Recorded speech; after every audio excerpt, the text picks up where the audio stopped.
Good day guys, ഞാനിപ്പോൾ നിൽക്കുന്നത് south സിക്കിമിലാണ്. South സിക്കിമിലെ രവംഗളയിലാണ്. രവംഗളയിലെ very famous ആയ ബുദ്ധിസ്റ്റ് പാർക്ക് കാണാനാണ് ഞാനിവിടെ വന്നിരിക്കുന്നത്.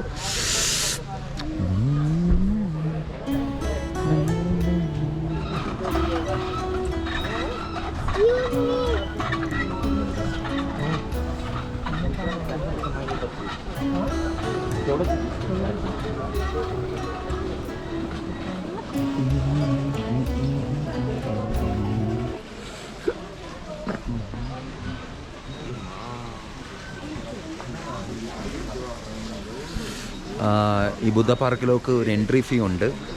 80 റുപ്പീസാണ് ഇന്ത്യൻസിന്, ഫോറിനേഴ്സിന് 200, പിന്നെ സ്റ്റുഡൻസിന് 20 രൂപയും ആർമഡ് ഫോഴ്സ് പേഴ്സണൽസിന് 50 രൂപയും.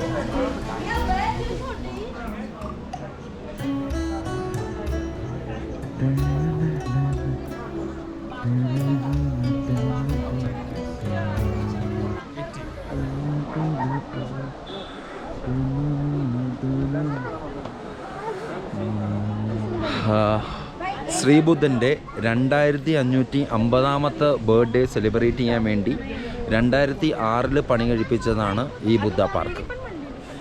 2006നും 2013നും ഇടയിലാണ് ഈ ഒരു പാർക്ക് അവർ കൺസ്ട്രക്ട് ചെയ്തത്. റംബോങ് മൊണാസ്ട്രി എന്ന് പറയുന്ന ഒരു മൊണാസ്ട്രിയുടെ നേതൃത്വത്തിലാണ് ഈ പാർക്ക് ഇത്ര മനോഹരമായിട്ട് അവർ പണിഞ്ഞത്. ഇത് ഗവൺമെൻറ് ഓഫ് സിക്കിമിൻ്റെയും ഈ ഒരു മൊണാസ്ട്രിയുടെയും ഒരു ജോയിൻ്റ് ഇനിഷ്യേറ്റീവിലാണ് അവരിത് പണിഞ്ഞിരിക്കുന്നത്. നമ്മുടെ തിരുവനന്തപുരത്ത് പപ്പൻ്റെ അനന്തശയനത്തിൽ കിടക്കുന്നത് പോലെയുള്ള ബുദ്ധൻ്റെ പ്രതിമ, ഞാൻ ഫസ്റ്റ് ടൈമാണ് ഇങ്ങനെ ഒരു പ്രതിമ കാണുന്നത്. അനന്തശയനത്തിൽ കിടക്കുന്ന ബുദ്ധൻ.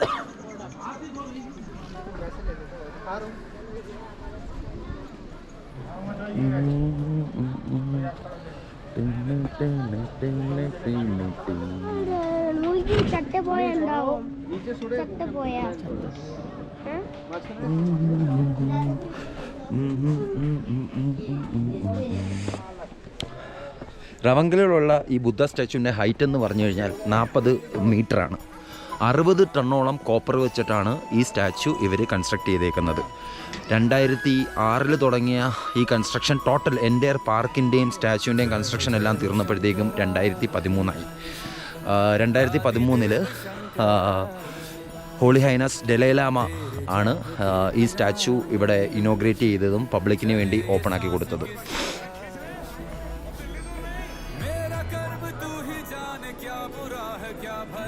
ഞാനൊരു കാര്യം കാണിച്ചു തരാം.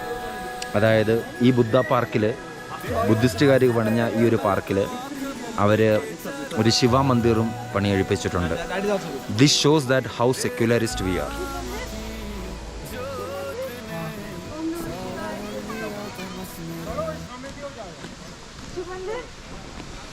ആ കാണുന്നതാണ് ശിവമന്ദിർ. എല്ലാവരും കണ്ട് ഓടിപ്പോയി തൊഴാനൊക്കെ പോകുന്നു. ശിവഭക്തരാണെന്ന് തോന്നുന്നു.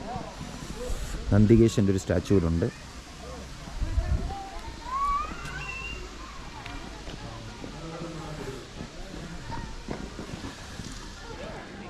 എനിക്ക് ഇങ്ങനെയുള്ള കാര്യങ്ങളൊക്കെ ഭയങ്കര ഇഷ്ടമാണ്. ഒരു റിലീജിയസ് ഇൻസ്റ്റിറ്റ്യൂഷൻ്റെ അകത്ത് വേറൊരു religious institution, like that shows that how secularist our country is and you know how tolerance our people R.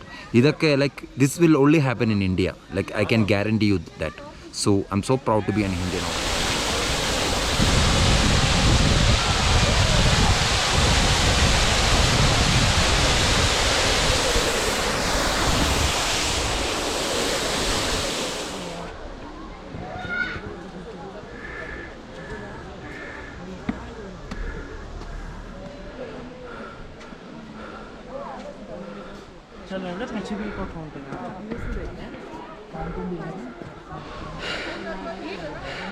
ഞാനിപ്പോൾ ഈ സ്റ്റാച്ചുവിൻ്റെ തൊട്ട് താഴെ എത്തിയിരിക്കുകയാണ്.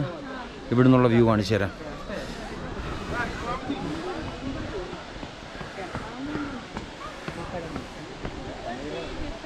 ആ കാണുന്നതാണ് റവംഗ്ല.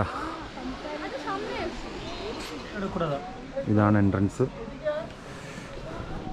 ഇവിടെ അകത്ത് ഫോട്ടോഗ്രാഫി അലൗഡ് അല്ല, അതുകൊണ്ട് ഞാൻ അകത്ത് പോയിട്ട് വരാം. ഞാൻ അകത്തൊക്കെ ചുറ്റിക്കറങ്ങിയിട്ട് ഇപ്പോൾ പുറത്തിറങ്ങി വന്നിരിക്കുകയാണ്. ഇതിൻ്റെ ഉള്ളിൽ ഏകദേശം ഒരു 1000-ന് മുകളിൽ ചെറിയ ബുദ്ധൻ്റെ ഡിഫറെൻറ്റ് ഫോംസിലുള്ള സ്റ്റാച്യൂസ് ഉണ്ട്. അപ്പോൾ അതിനൊക്കെ ഓരോ എക്സ്പ്ലനേഷനും ഉണ്ട്. പിന്നെ ഒരു മൊത്തം വാൾ പെയിൻറ്റിങ്സ് ആണ്. ഈ വാൾ പെയിൻറ്റിങ്സ് എന്ന് പറഞ്ഞാൽ ബുദ്ധൻ്റെ ജനനം മുതൽ മരണം വരെയുള്ള കാര്യങ്ങളൊക്കെ എഴുതിയേക്കുന്ന പെയിൻറ്റിങ്സ് ആണ്. അപ്പോൾ നമുക്കറിയാത്ത കുറേ കാര്യങ്ങൾ ബുദ്ധിസത്തിൻ്റെ ഒരു ഡിഫറെൻറ്റ് കൈൻഡ് ഓഫ് ഇൻ്റർപ്രിട്ടേഷൻ അതുണ്ട്. എന്തുകൊണ്ട് ബുദ്ധൻ ഭൂമിയിലൊരു മനുഷ്യനായിട്ട് അവതാരം എടുത്തു, അദ്ദേഹത്തിൻ്റെ ജീവിതം ഓരോ ലെസൺസാണ്. ഇപ്പോൾ എനിക്കൊക്കെ സെൻസ് ഓഫ് കോൺഫ്ലിക്റ്റ് ആയ കുറേ കാര്യങ്ങളൊക്കെ ഉണ്ട്. Like why Buddha left his wife and kid and when for earning this enlightenment. അതിൻ്റെയൊക്കെ റീസൺസൊക്കെ ഇവിടെ എഴുതി വെച്ചിട്ടുണ്ട്. അപ്പോൾ ഒരു ബുദ്ധൻ എന്ന് പറയുന്നത് ഒരു ശാക്യ ക്ലാനിൽ ജനിച്ച ഒരു കിങ് ആവേണ്ട ഒരാളായിരുന്നു. അപ്പോൾ അദ്ദേഹം ഒരു വലിയ റെസ്പോൺസിബിലിറ്റി, അന്ന് ഈ ഡെമോക്രസി ഒന്നുമില്ല, അപ്പോൾ ഒരു വലിയ റെസ്പോൺസിബിലിറ്റി ആയിട്ട് ഒരു രാജ്യത്തിൻ്റെ ജനങ്ങളെ കാക്കേണ്ട ഒരു മനുഷ്യനായിരുന്നു. അപ്പോൾ എന്തുകൊണ്ട് അദ്ദേഹം ഒരു രാജ്യം വിട്ട് സ്വന്തം ഫാമിലി വിട്ടൊക്കെ പോയി എന്നുള്ള കാര്യത്തിൽ എനിക്ക് ഭയങ്കര ഒരു കോൺഫ്ലിക്റ്റ് തോന്നിയിട്ടുണ്ട്. അപ്പോൾ അതിൻ്റെയൊക്കെ ഒരു റീസൺസ്, ഒരു ബുദ്ധിസത്തിൻ്റെ ഇൻ്റർപ്രിട്ടേഷനാണ് ഇതിനകത്തുള്ള പെയിൻറ്റിങ്സിൽ വിത്ത് എക്സ്പ്ലനേഷൻ അവരോട് കൊടുത്തിട്ടുണ്ട്. അപ്പോൾ ഇത് വളരെ ഇൻഫോർമേറ്റീവായിട്ടുള്ള ഒരു മോണ്യുമെൻറ്റ് അല്ലെങ്കിൽ ഒരു ടെമ്പിൾ എന്ന് വേണം നമുക്ക് പറയാൻ. പിന്നെ ഇതിനകത്തുള്ള ഞാൻ പറഞ്ഞല്ലോ ഏകദേശം ഒരു 1000-ന് മുകളിൽ ചെറിയ ചെറിയ ബുദ്ധൻ്റെ ഡിഫറെൻറ്റ് ഫോംസ് ഓഫ് ഉള്ള സ്റ്റാച്യൂസ് ഉണ്ട്. ഈ സ്റ്റാച്യൂസൊക്കെ Thailand, Vietnam, Laos, Cambodia, Korea എന്ന രാജ്യങ്ങളിൽ നിന്നൊക്കെ കൊണ്ടുവന്നിട്ടുള്ള അവിടുത്തെ മെയിനായിട്ടുള്ള മൊണാസ്ട്രീസിൽ നിന്നൊക്കെ ആ മൊണാസ്ട്രീസിൻ്റെ ചീഫ് കൊണ്ടുവന്ന് ഗിഫ്റ്റ് ചെയ്ത സ്റ്റാച്യൂസാണ് ഇതിൻ്റെ അകത്തിരിക്കുന്നത്. അപ്പോൾ നിങ്ങളെല്ലാവരും ഇത് വിസിറ്റ് ചെയ്യണം. വളരെ ഒരു പോസിറ്റീവ് വൈബാണ് ഇവിടെ ഉള്ളത്. അപ്പോൾ അത്രയേ ഉള്ളൂ.